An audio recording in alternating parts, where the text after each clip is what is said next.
If someone does not help you, their positive thoughts are like prayers. Hello? Their positive thoughts are what? They are like prayers.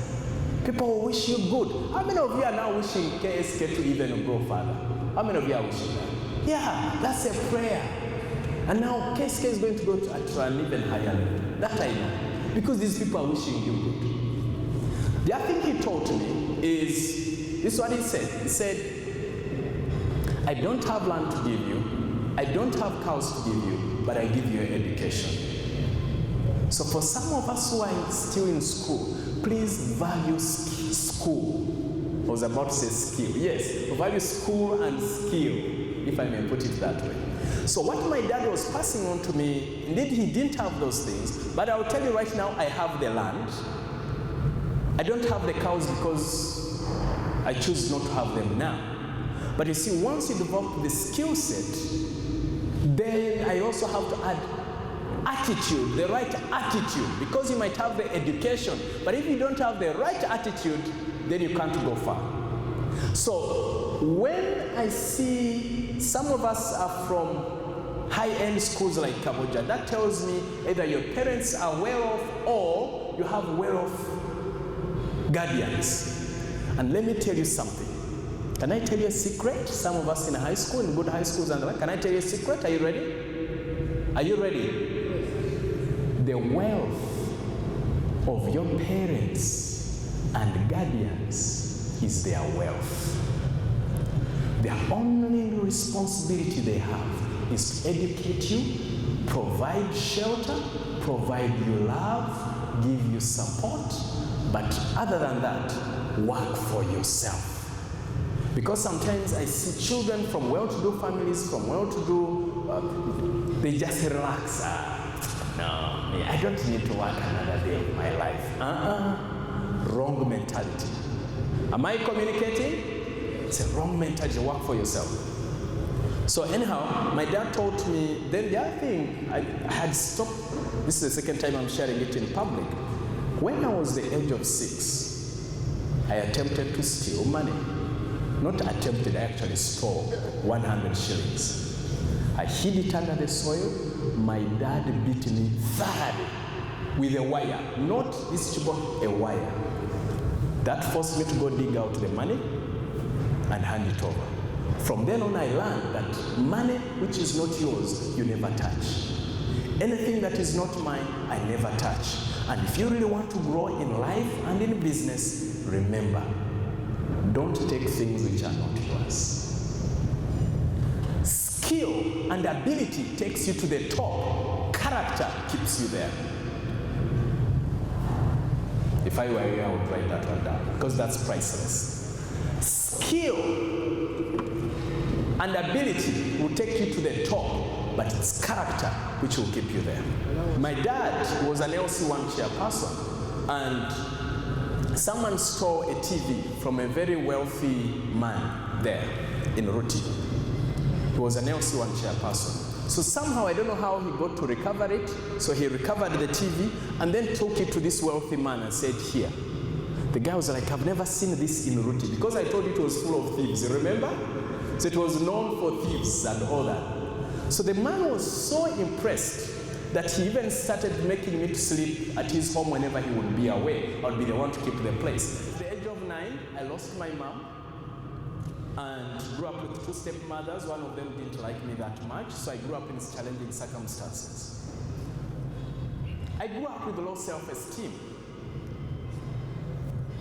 You see, when you are poor, and in addition to that you are skinny, it is double tragedy. So for me, I was poor in a muzigo. You see, you are renting, the place is small, the food is small, the size is small. Even the clothes are small, then there are holes. So you feel like a second-class citizen. But not only that, at a certain time in my life, someone looked at me and said, means that your head is like that of a grinding stone. Now, some of us may never have ever seen a grinding stone. A grinding stone is shapeless, it is formless. A grinding stone is where you put grains like millet, and then you produce like millet flour, sorghum flour. Kasenge knows. This one has an idea of what poverty is. So I grew up and moving up and about, thinking and imagining that I have a grinding stone on my head. Then at the age of 15, I saw a beautiful girl called Nyakato. And I was like, this Nyakato girl, what do I do? They used to have a shop in Oruti. So I started saving whatever pocket money I would get, save to buy chindazi in her shop, such that I can get a chance to talk to who? To talk to who? Nyakato. So we call it Nyakato Project. Project in Nyakato, that's the special project in Nyakato. So I saved money, so I went, gathered energy. I had my money, went to the shop to buy what? It does. By the time when Nyakato was there, so let's just assume this is Nyakato. Of course, you are not Nyakato, right? So I said, so I bought it, then I started asking.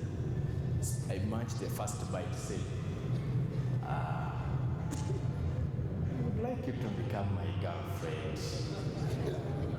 Of course, that was a dumb question. She looked at me and said, who told you I want to become your girlfriend? Get out of here. I almost choked from the chindazi.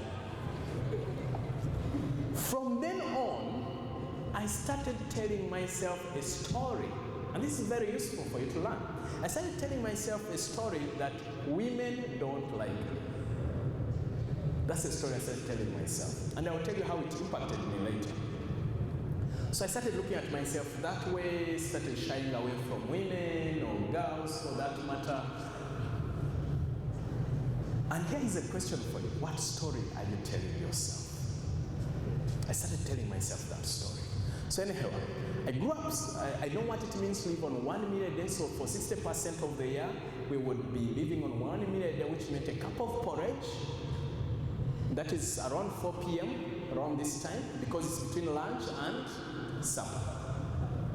I know what it means to sleep on a mattress, and that mattress meant a sack with dry grass.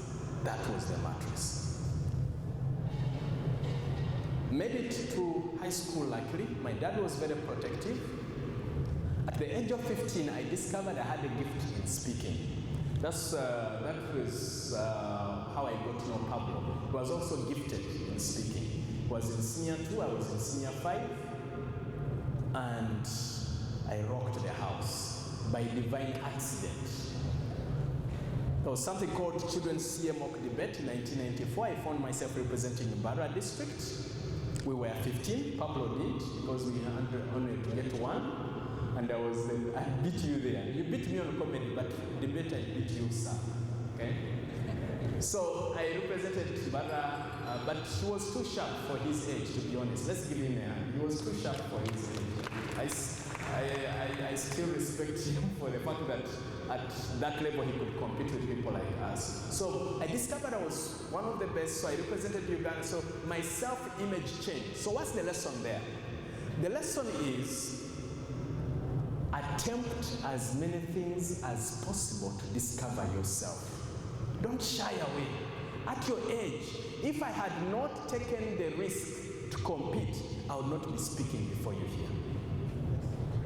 So the best way to discover yourself is to do stuff. And I know we have few parents, like Kasenge and who else is a parent here? Yeah, so, even Pablo is a parent, by the way, I had forgotten, yeah. So, Pablo, I'm on your case. So parents, let's give children opportunities to explore. Let's not limit people. Let's give them opportunities to explore. So for you, when you're at school, not to get stuck, go to debate, go to drama, attempt as many things as possible, because you don't know where your gift is. Because the Bible tells us that where your heart is, there your treasure will be also. So for me, speaking has been my treasure. Pablo's treasure has been in speaking. You discovered your gift, I'm sure you also in high school. So turn them and tell them, attempt stuff. Tell your neighbor that attempt stuff, as many things as possible.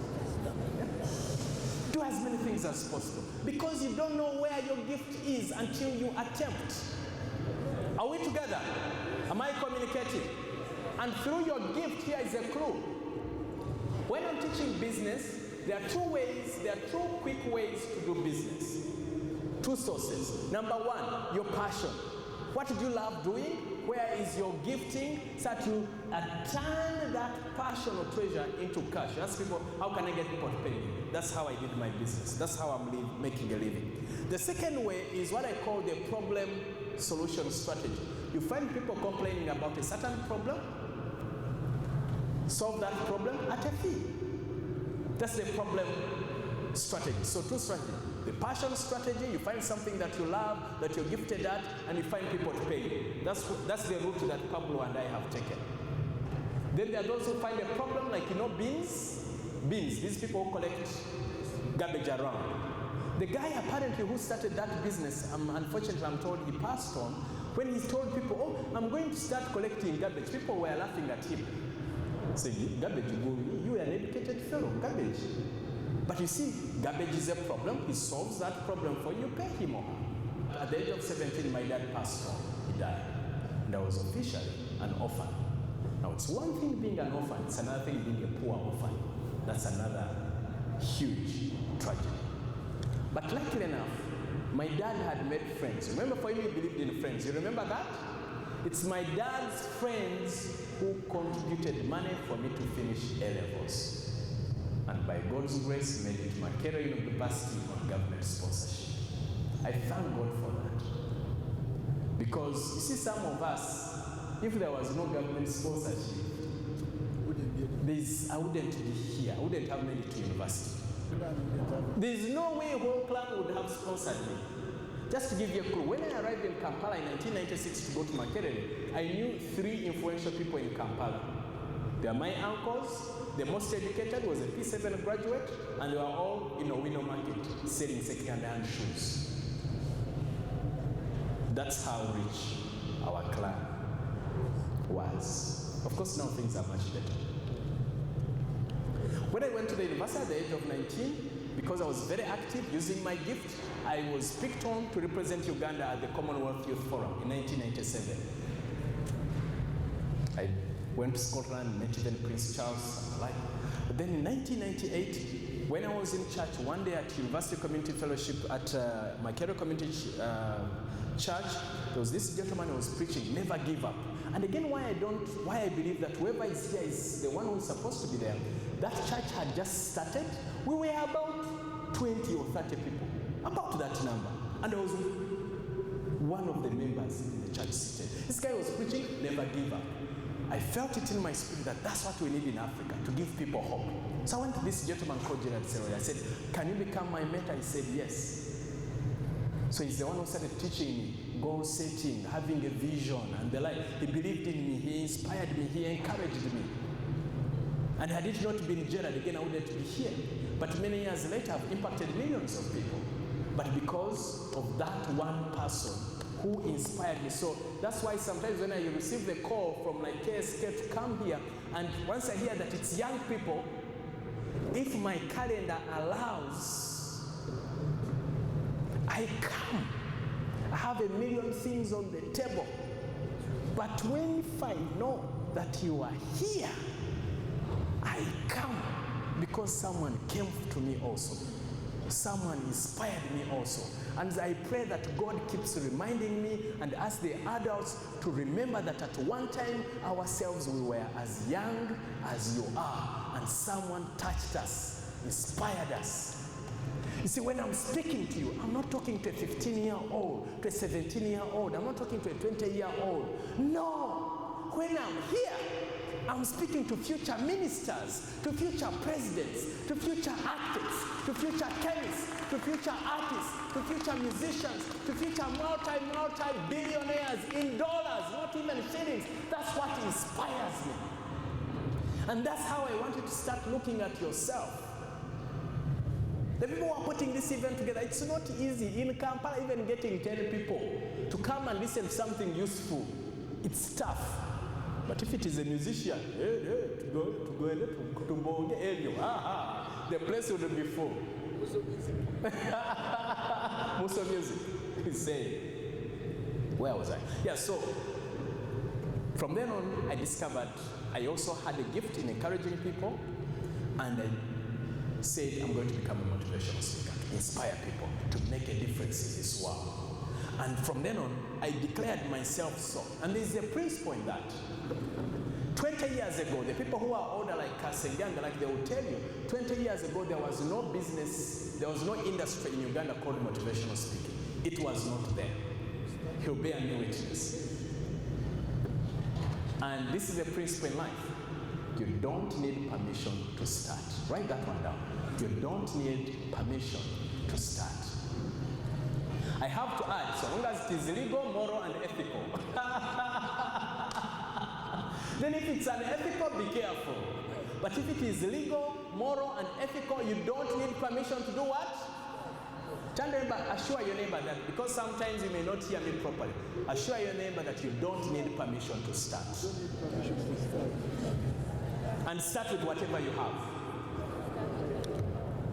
Because we're talking about having the courage to succeed in business, to motivate yourself in business. Part of what holds us back is, I don't have enough money, I am too young. One of the things I regret about is that I didn't start earlier. Someone didn't challenge me to start a little earlier. Please, if you're in school, school is number one. But I'm thinking, during holidays, you can do something. Earn 1,000, earn 3,000. Even if it's for a full month, at least you're learning the value of money. Am I communicating? Hello? Am I communicating? Learn the value of money. So I started with 25,000 shillings, which I borrowed, to print out materials I had developed when I got an opportunity to do internships. Someone recommended me to go to the US to do internships. I went and convinced a lady. She was 36, I was 26. I said, I can teach you to live a better life. You are laughing, but it was not a laughing matter then. Eh? Give me five, give me five. I convinced her. Said, how much? I said 600,000. Looking at her straight in the eye like this by now. But when you're speaking, don't flinch, speak. But also don't lie. In me, I believe.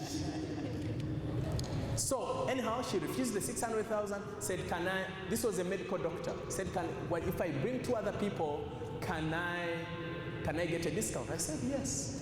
So we zeroed to 350,000 per person. So I had a guarantee of 1,050,000 when I was at the Institute of Advanced Leadership as a volunteer. But I didn't have even the money to print out the materials. I convinced my colleague, my friend, I said, lend me 25,000 to print out the materials which I had already developed, and to also be able to get into a special hire. Because when you're going to teach someone to live a better life, you don't arrive walking. And they see dust, they run away. So made sure I had enough money to hire a special. Then I told them to meet in a nice place. I had heard that Fang Fang is a nice place. I had not even been there before. Fang Fang in Nakasero. Said, boss, if I like Fang Fang, I don't even.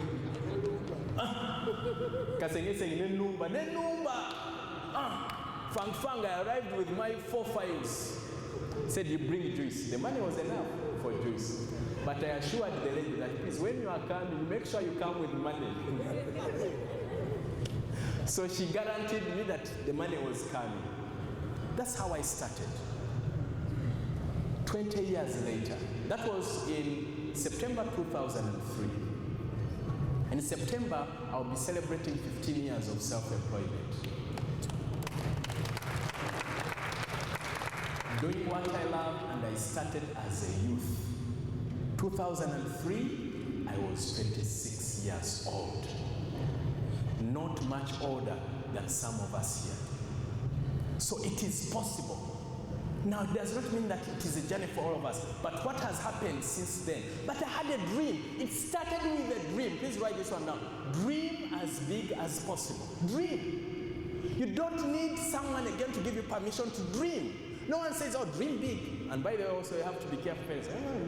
Keep your dreams small such that you don't get disappointed. No, that's a wrong mentality. You're still young. Those things should be for people who are in their 70s, 80s. Those ones they need to. But you dream. Because you don't know how much is possible. With technology, you don't know what else is going to pop up. So everything is possible. I really believe that. So many years later, it started as a dream. As we speak, I've been to 25 countries. I've consulted for some of the biggest organizations, from Coca-Cola to World Bank to Barclays Bank to UN agencies to KSK. Okay? By the way, KSK, they have been friends and clients. So this man now is like a brother to me. Of course, there are many things where we are different. Yes. I'm more into speaking, he's more into numbers. He's dark, I'm light-skinned. I'm a little slender, he's a little bit big. But there's one thing we share in common. We have bald heads. I like this man, especially during the day. Now, so what was I talking about? Yes, so I've consulted for many organizations. I've published 4 books. There are some materials, you'll find them even at the back there. I don't know, Andrew, where did we put the materials? They're at the back there. I've published 4 books, and as I speak now, I've produced 40 video training programs as we speak. 40 video training programs. I've been publishing a column in the Monitor newspaper. It used to run every Tuesday, now it runs every Saturday. It's called Succeeding. And it's 10 years now running. I appear on NTV every day now, Monday to Friday. I beg your pardon, every weekday. It's a program called 3-Minute Power Pump. Anyone who has seen it? Who has ever seen a clip? Okay, some of us. Good, thank you. We can encourage you to check it out. I appear every Sunday, every Monitor. Then, I forgot to tell you one thing if I conclude my story. When I was at the university, for all the 3 years, I never dated. Can someone tell me why? Can someone tell me why? Who is brave enough to come and tell me why? Why?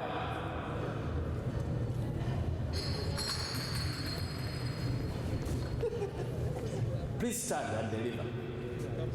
Because campus girls are expensive, we couldn't afford them.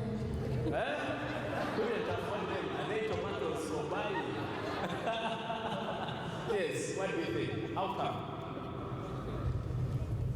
You are discouraged by Nyakato. I was discouraged by Nyakato. You're a little close, but what was it exactly? How come? Let me talk to my Cambodian girl. Stand. You get distracted. I got distracted. It's a little closer to what my sister said there. Please come. Stand up. You had the belief that women wouldn't like you. The belief. So this is much closer. So you might win something. Stories you tell yourself. So I would see a beautiful girl, and then I imagine that she's going to say no if I propose anything. So I would pretend like I am not interested. But inside I would be dying. Say, hey, Lord, look at that beautiful girl. So what story are you telling yourself? So from today onwards, I want you to start paying attention to the story you're telling yourself. That inner conversation. There's an African proverb that if there is no enemy within, the enemy out there will do you no harm. The biggest enemy was me speaking to, sometimes say, these adults, they don't believe in us, they don't wait, they don't do this to us, they don't. No. Watch, start watching the negativity you tell yourself. Oh, my butt, oh, my chest, oh, my eyes, oh, my this. I am young. Those are stories, negative stories. So start telling yourself positive stories. So I have to start working on myself. Reading books about confidence and self-esteem. I have that book, by the way. You should always get it. I think we have a few copies. I had to work on my confidence to be better. I got coaches. I got people to train me, to coach me. And I worked on myself so hard. And then I started upgrading. So I would see a lady, I say, no, I think she might like me. So I started telling myself a different story. I think women like me. I started telling myself a different. Then I started small talk. Hey, how are you? I say, how are you? Then I go. I say, have a nice day. I disappear. Another time, how are you? Now after, I say I stay. Where are you from? Have a nice day. I disappear. Another time, hey, where are you from? How are things? Have you seen the weather? Have a nice day. I disappear until I kept upgrading to a point where I could date. And then, can I have your number? Can I have a cup of tea? Do you know what else? Can you have, not kashera, no. Kasenge, kashera. So anyhow, chindazi, not chindazi. So I kept upgrading to a level where now, as we speak, I've been married for the last 7 years. Hallelujah. The Lord is good. And I have 2 beautiful daughters. But I had to overcome a story. Say story. Turn them and tell them, tell yourself positive stories.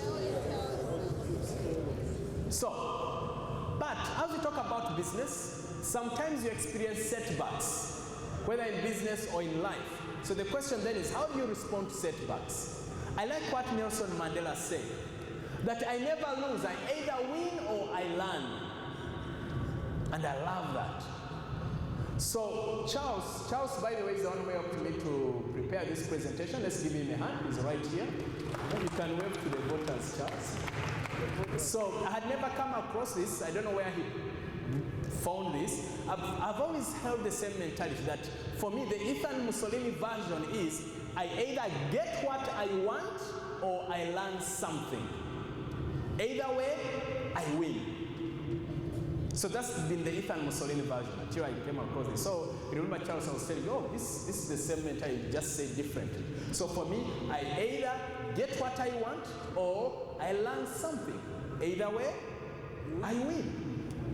Once you have that mentality, you'll be amazed. Because sometimes you don't pass math, or some boyfriend kicks you out, or some girlfriend kicks you out, or you start a business and you lose all the money. So there are 2 options when you lose the money, for example. You can cry and cry and cry, or pause and say, okay, what am I learning from this?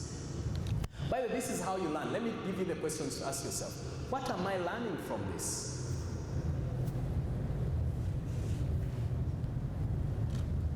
How can I make sure this doesn't happen again? How can I make sure this doesn't happen again? How do I bounce back stronger, better, and wiser? How do I bounce back stronger, better, and wiser? So you see, you can bounce back at an even accelerated level. You were number 3, you were number 30 in class, and you bounce back and you are now number 3. If you think about this. But you see, you need to ask yourself such questions, to look for the nuggets, to look for the lessons.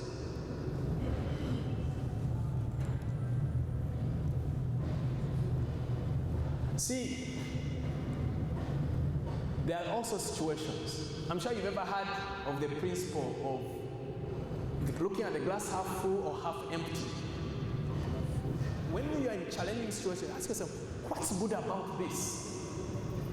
Someone chucks you like, he's just creating an opportunity for me to find the next prince. Another one chucks you, if you're a guy, you're like, oh, how are you? It's like you've ever been chucked also. But that means someone is creating an opportunity for you to find the next queen. And the people who like such beards like yours. Just give him a hand. And he's believing. Yes, believe. Have faith. Have faith, man. Let's give him a hand. Let's give him faith. Yeah.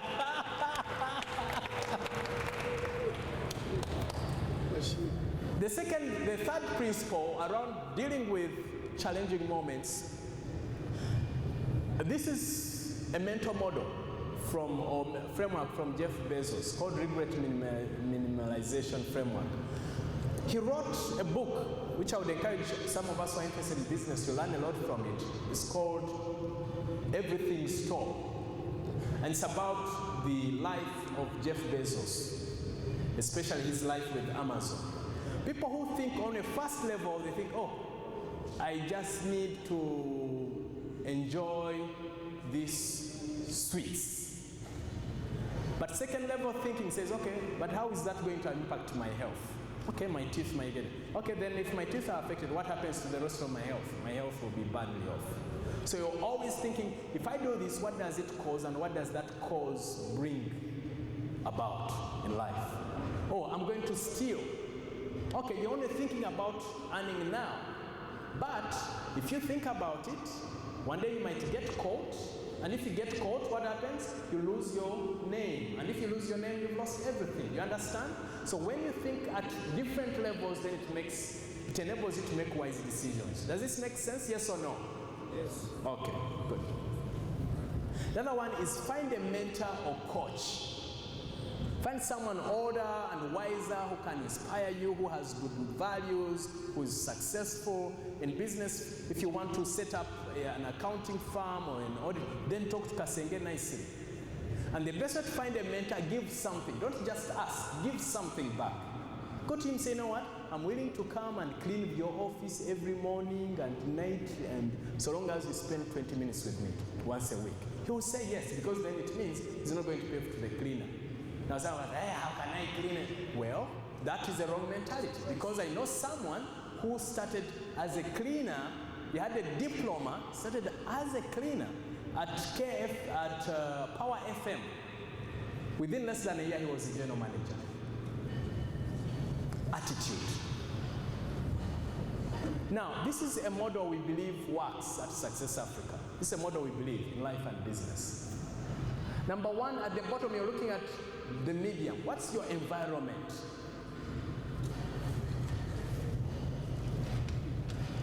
If you're amidst an environment of liars and gossip, an environment of drugs, most likely you're going to drugs. Does that make sense? Then the other one is pay attention. These are we call them the 6 M's. The 6 M's of high performance. The other one is pay attention to your money.